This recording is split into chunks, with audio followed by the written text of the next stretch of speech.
Hi everyone, welcome back again to my YouTube channel. If you're new here, you're welcome. Please subscribe to my channel, like, comment below where you're watching this video from, and do where to turn on notification bell so to get notified each time I upload new videos. So here is the fabric I'll be using. This is a thick chiffon fabric. As you can see how beautiful this is looking. So this is the first tier. So for this tutorial, I will actually be making a short version of it, but I will be showing you how you can make the long one. So I'll just be putting the tutorial of the long one up here.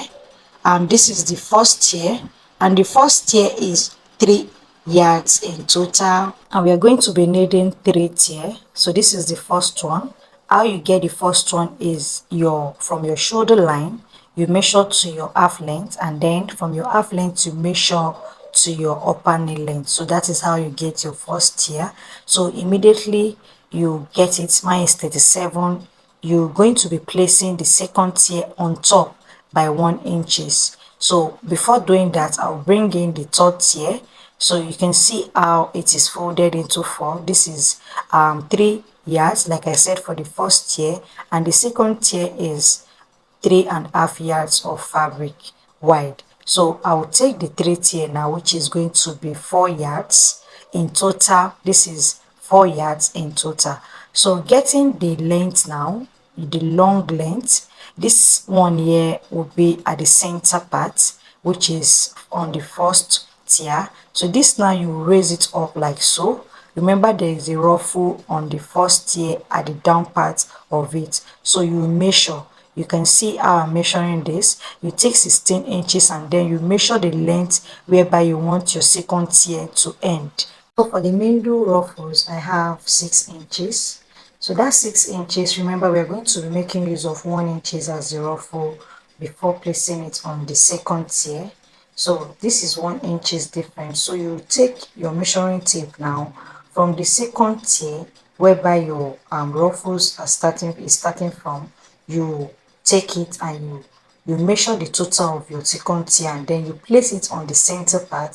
This inches I'm having, it depends on your preference. You can actually make use of 4 inches so it doesn't have to look more busy. So you can use from 4 inches to 6 inches, but I will be using 6 inches because I'm still going to be locking it down. So for the last area now, I'll be putting 11 inches to make the complete gown. So that's all about this. I'll take this away now and then I'll start up with this pattern drafting. So here, as you can see, I already draft out the pattern for this actual tutorial for the top. So you can use your body's block for this. So I'll just be taking out these darts now, just so I can, draft out the main design we are going with for this tutorial. So I'll take my sellotape and then I'll secure the side darts. I'll close in the side darts so it is accurate.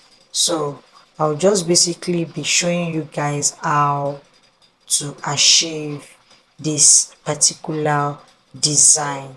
So after closing it, the next thing I will do is transferring this particular front block into a plain paper so I don't get to lose it. I don't get to lose the design. You can see it is now accurate with the back. So I'll take a plain sheet now, which is another plain pattern paper, and then I'll trace out this front block as you can see me doing.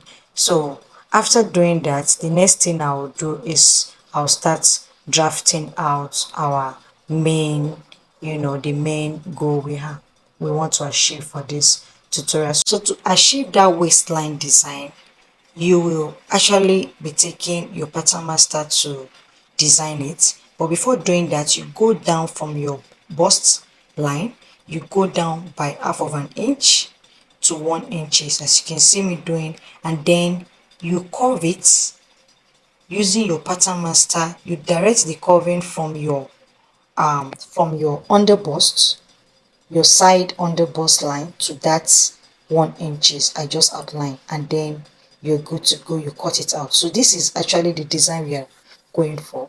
And then later on, I'll just be closing the darts using the sellotape.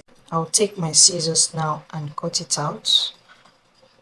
After cutting it out, I'll then sellotape it together like so, as you can see. So just make sure it is accurate and you don't miss it, because you're going to be cutting it on your fabric. So I'll just be trimming the excess out after closing the dart. So here is it. So this, I'll put this away now. This is the shape you'll be cutting later on. So I'll then concentrate on this area now, which is the bust area to your shoulder. So what I'll do, I'll just be doing a splash and spread for this upper area now. You can decide to, use half of an inch. You can decide to use 1 inches, depends on your preference on how much fabric you're having or how wide you want it to be.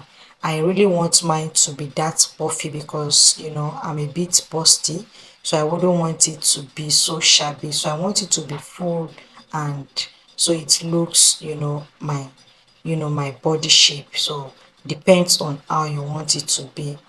So I'll be shaping this neckline. I want it to be sharp. I don't want it to be too close, although I want it to be close but not really too close, like the way it is in the picture. So I will then take my measuring tape to align it if it's all accurate, and then I will use my sellotape to just sellotape it down as you see me doing here. After doing that, I will then take my fabric now. As you can see, here is the fabric. You're going to be cutting that spread and splash now on fold. Remember, that is just the pattern paper. So I'll be placing it on this fabric now. I'm just making sure this fabric is well aligned before placing it on it, so you get a better shape before cutting this out. If it's going to be 1 inches or half of an inch or 2 inches, you can see how I'm rearranging the sellotape and the fabric. So I'll just do that and then I'll cut it out on fold. After shaving your spread, the next thing you do, you add your sewing allowance. Remember, that is just a pattern paper we use to achieve that. So on the same fabric, you add your 1 inches or 2 inches or 1.5 inches for sewing allowance before cutting it out. So you trace it out using your chalk before you use your scissors to cut it out. So this is it. I'll just be cutting this out now, as you can see. So make sure you add half of an inch on the upper side and on the down side of your fabric, so you don't get to have shortage of fabric when you're stitching it or joining it together. So this is it. Here is the upper area now. As you can see how curvy that is looking, which is the upper side from your shoulder line to your bust area. So I'll be cutting this waistline also on fold, as you can see. So just make sure you're having half of an inch on this down part and on the upper side, and you also join 1 inches to 1.5 inches for your sewing allowance, as you can see me doing. So this is it. This is the 1 inches. I'll then shaping the upper area to make sure it is accurate. So this is the down part, as you can see how it is looking. So I'll take this away now and then I'll cut out the lining for the back and also the main fabric for the back.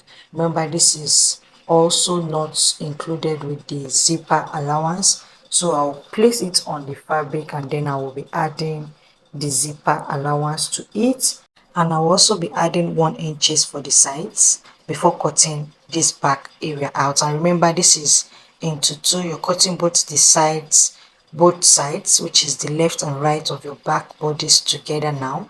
So before separating it, I'll cut it out, and then you can see how it is, and also the zipper sewing allowance and the side sewing allowance. So I'll cut out the dart, and that will be all for that.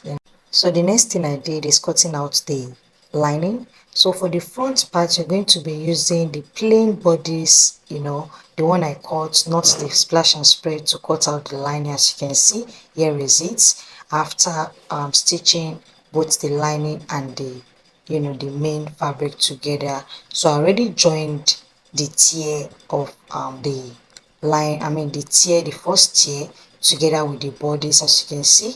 So here is it. So like I said earlier, I'm just going to be making mine as short. I'm just going to be using two tier, one which is the first tier and the last 11 inches long tier. So that will be mine. So you can see how far I've gone for this. I've joined both the linings, the bodies, and the first tier together. So as you can see, so now I'll be showing you in details on how you can attach both the second, the third tier together to make it a long dress, but not as what I am going to be making for myself. So this is the back side now. So what I did is, after making ruffles, you stitch round this with 1 inches. You can see the back. This is the slant, which is going to be serving as the zipper area. So from the down part, which is the second tier, you go down by 1 inches, and then you start stitching from there, your free stitches, and then you draw it. After dragging it, you make it a ruffles like so, as you can see. So then you place that 1 inches thread which you've made, that line, this line, as you can see. I don't know if you can see this. So if you can see it, so you do it like I'm doing right now. So you separate this stitch area, which is the back area of your dress, and you also separate that line, which is where you start your stitches from the second tier. We are having just one joining for this particular style, which is going to be standing at the back side, so which is also where you will be starting your pinning from, so you don't miss the lines. So now you pin it round. You're going to be placing the second tier on top. You're not stitching inward right now. You're making it as if you are making a outer dress. You understand me? So you'll be placing it, instead of stitching it right side facing right side, you'll be joining wrong side. You'll be laying wrong side on the right side. So that is how it is. You can see how it is looking beautiful already. So I'm just going to be showing you all how you're going to be attaching the last part, which is the 11 inches now. So it will be 62 inches in length after joining everything together. So for that one, I have, for the first and second and the bodies, I already have 55 inches after the joining. So this 11 inches together with the joining will make it 62 inches. So this is how you're going to be dragging it after sewing it. I'm just showing you how the lines will be, how I shaped the second tier. So you're going to be dragging your rope after joining the 1 inches together like so, as you can see. So I will then pin it down on top. I will lay it on top of the second tier, and we are good to go. So for the center part, which is going to be the tiny string on the second tier, so you can use either 4 inches to 5 inches thereabouts. So I will be using 6 inches. Remember I said I will be baby locking it. I will be stitching like a serger, so that will take like 1 inches off the the fabric, so the length I'm having. So after taking that out, what you do is you take your measuring tape like so.